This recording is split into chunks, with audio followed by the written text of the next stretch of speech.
Hello friends, வணக்கம். இன்றைக்கி நம்ம சஷ்டிக்குட்டி சேனலில் ரவை அல்வா தான் பண்ண போகிறோம்.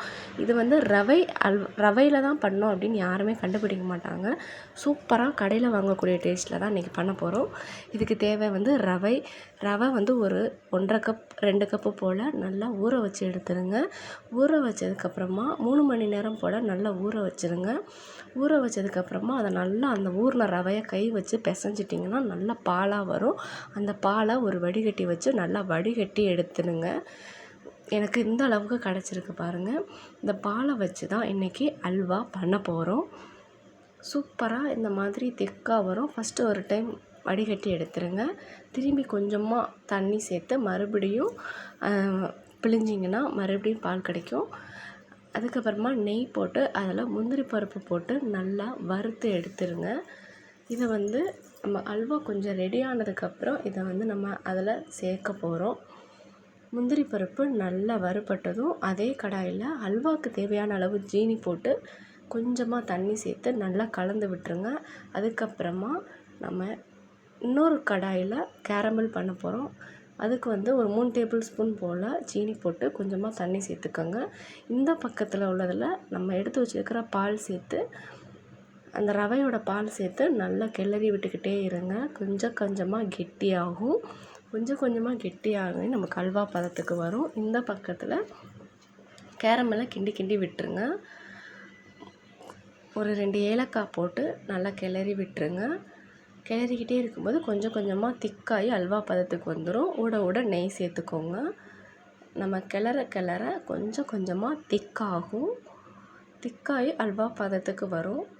இந்த பக்கத்தில் கேரமல் நமக்கு ரெடி ஆகிட்டுருக்கு. அப்படியே கொஞ்சம் கொஞ்சமாக கலர் மாறிக்கிட்டே வரும் கேரமல். இந்த கலர் தான் நமக்கு அல்வா கலர் கொடுக்கும். நம்ம இதில் எந்த விதமான கெமிக்கல் கலரும் ஆட் பண்ணலை. அந்த கேரமலை நம்ம அந்த ஹல்வாவில் சேர்த்ததும் பாருங்கள் எந்த அளவுக்கு கலர் நேச்சுரலாக நமக்கு கிடச்சிருக்கு. நல்லா கிளறிக்கிட்டே இருக்கலாம். கிளற கொஞ்சம் கொஞ்சமாக திக்காக ஆரம்பிக்கும். அல்வா பதத்துக்கு வர ஆரம்பிக்கும். பாருங்கள், இப்போ கொஞ்சம் திக்காக இருக்குது.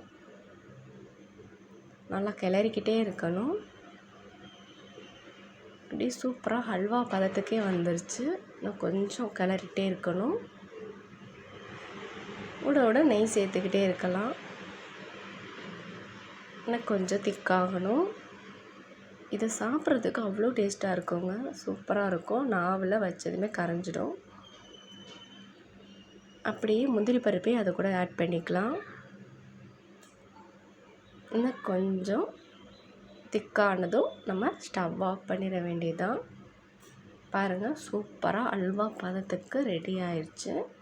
இதை அப்படியே ஒரு பாத்திரத்தில் கொஞ்சமாக நெய் போட்டு தடவி வச்சுக்கோங்க. அதில் சேர்த்துக்கோங்க. பாருங்கள், சூப்பராக அல்வா ரெடி ஆயிடுச்சு. இதை நம்ம சாப்பிட்டோம்னா அப்படியே கடையில் வாங்கக்கூடிய டேஸ்ட்டில் இருக்கும். யாருமே வீட்டில் செஞ்சதுன்னு நினைக்க மாட்டாங்க.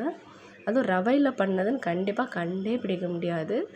சூப்பர் டேஸ்ட்டாக இருக்கும். கண்டிப்பாக நீங்களும் ட்ரை பண்ணி பாருங்கள். எல்லாத்துக்கும் ரொம்ப பிடிச்சக்கூடிய ஒரு ஹல்வா. சூப்பராக இருக்கும். சாப்பிட்றதுக்கு அவ்வளோ டேஸ்ட்டாக இருக்கும். பாருங்கள், கரண்டியில் எவ்வளோ ஒட்டாமல் அழகாக வருதுன்னு.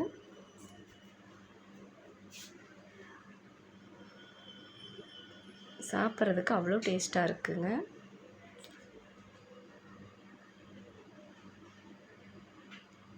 கண்டிப்பாக நீங்களும் ட்ரை பண்ணிவிட்டு எப்படி இருந்துச்சுன்னு மறக்காமல் சொல்லுங்கள்.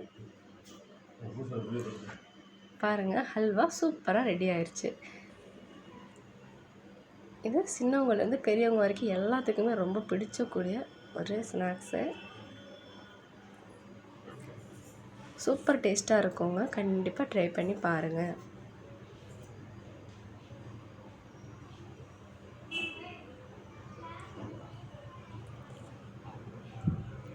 தேங்க்யூ. மறக்காமல் நம்மளோட சேனலை சப்ஸ்கிரைப் பண்ணிடுங்க. தேங்க்யூ ஃபார் வாட்சிங்.